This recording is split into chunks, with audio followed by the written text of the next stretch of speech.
Alright boys, gather around, because apparently the Pokemon Cinematic Universe has dropped 2 sequels in the same week.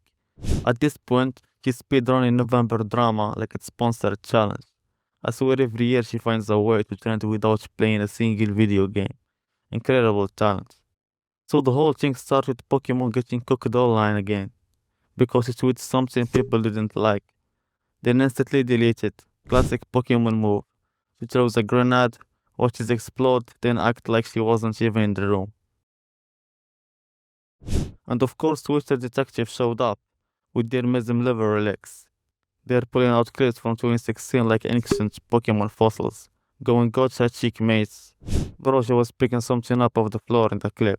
Relax, nobody solved the murder today. But then finally, some actual functional brain cells appeared and brought up real example stuff like, hey Poki, I only cares about toxic behavior when her friends are involved. I need obeying. Shut up when you need to. Your wallet is my wallet. My wallet is my wallet. I swear, yeah, any girl you talk to better be your sister or your mom. Other than that, don't talk to them too much either. Which is, yeah, this is the same person who can drop a nuclear take, walk away, and come back like, whoa, drama, who did that? Anyway, she deletes the tweet, score 1 man Poki 0, who are now leading the series. But then she drops part 2, Pokemon's Guide to Survive in a Breakup. And let me tell you, this advice is harder than a break to the face. Not in a good way, more like it's please stop giving life tips, you are 13 and single, stay away. But I watched it anyway, and the video starts with her accidentally throwing a full Hitler salute at the camera, like she just unlocked a war crime image. I'm convinced that half the drama she has is caused by her own hands at this point. But it's coming for you, okay? So don't fret. And just know it's gonna be okay. I actually, throughout my whole life, whether it was a boy in high school or a boy now, I have one major tip for breakups, and it's a bit more of a psychological tip. It's not like a focus on yourself, go to the gym. Everybody hears that shit, okay? Don't go to the gym, don't focus on yourself, that's cliche. You're a crazy idea.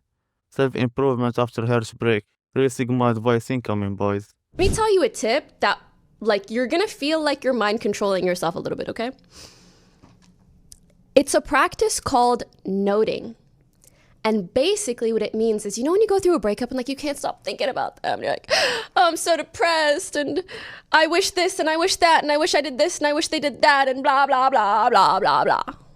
As soon as you feel good about yourself, as soon as you laugh, as soon as something good happens, take note. Like literally think to yourself, be like, oh, I just laughed and for the last 5 minutes, I don't know, I was looking at some funny TikToks and I didn't think of them. Like think really hard and be like, oh wow, that happened and I forgot about them. And something about that just solidifies like this new mindset of yours. And I find that works so well. And then you'll keep going back to this place and you note it and you're like, wait, I can feel better. Wait, I can laugh. Wait, I can be happy. I can blah, blah, blah. And before you know it, there's more of those moments than the sad ones. She says the real technique is something called nudging. Basically, watch TikToks. If you laugh once, congratulations, you're held. Bro, her genius plan is literally go rock your brain until you forget your ex. Amazing. No wonder her chat is filled with 17-year-old keyboard philosopher typing. Relationships are overrated. So I decided to test his advice myself. I went outside, touched the grass, found a woman named Rachel, and immediately ended the relationship with throwing up a Pokemon salad mid-conversation. She didn't take it well, but hey, content is content. Then I came home, sat down, I started watching TikTok.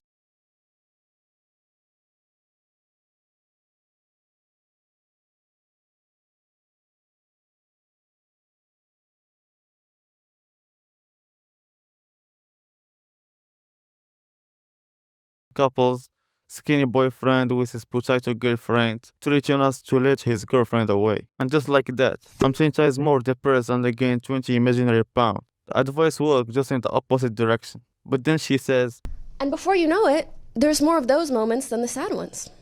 yeah, if the happy moments are TikTok cringe and sad moments are actually human connection, I think the scale is broken. Alright, let's forward because the internet did not let her cook. Twitter roasted her like Thanksgiving turkey.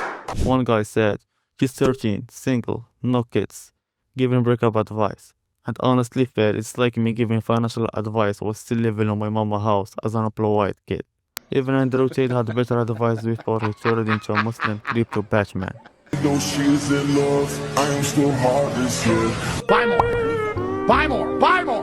Buy more! But then it gets even better. Pokimane makes another post crying about how streaming used to be about gaming and not drama. What? Bro, what are you talking about, man? You do realize you helped make streaming into the drama zone it is today? It's like a Gordon Ramsay complaining that restaurants are loud. People cloning her tweet, I miss when streaming was about gaming. While she's literally on stream asking her chat to read the back of her pants and sticking her bare foot on the camera. I thought you said that you don't wear jeans during stream. I usually don't, but that's how comfortable these are. They're from this brand. Can you read it? Can you read it? Like, be serious for 1 second. You can't say you miss gaming where your last boss fight was against your own leggings. So basically, this Pokimane goes out and she goes and says, I miss when streaming was about gaming and not just drama baiting and clip farming. Well, what do you do? Pokimane got popular by being in full cam and having a larger than average camera on Twitch. There was another controversy that resurfaced from 2014 where she said the N-word. Nick, you ain't funny. That's not true. Maybe you're just boring as fuck. That's what you did. For years, you did this. The bigger cam, not the N-word, hopefully. You were the one that tried to edge streaming towards not being gaming. You can't go and complain about the way the website is whenever you're one of the people that made it this way, right? And honestly, that's the whole problem.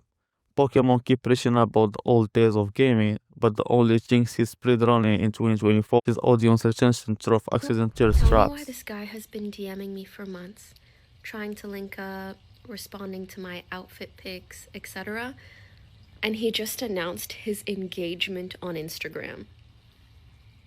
And it pisses me off because it's in that gray area of like, I don't think that this warrants messaging the girl and being like, hey girl, but also it's fucking odd. Then again, maybe they're in an open relationship. I don't freaking know. Even XQC chimed in and roasted Jellywick for simping for her. Dude called him 28 Jello on stream, that's wild. You know you messed up when XQC, the human microwave, roasted your stability. I didn't cook him too hard on social media last time, okay? The man is fucking 80% Jello. Like, it is what it is. Like, really, dude. It's just what it is. We spoke in real life about the whole Hassan thing. I'm not gonna say what he said. I think Linkin Park conversation is not great. The gist of it is that he saw all the other creators. People say, oh yeah, they know what the truth is.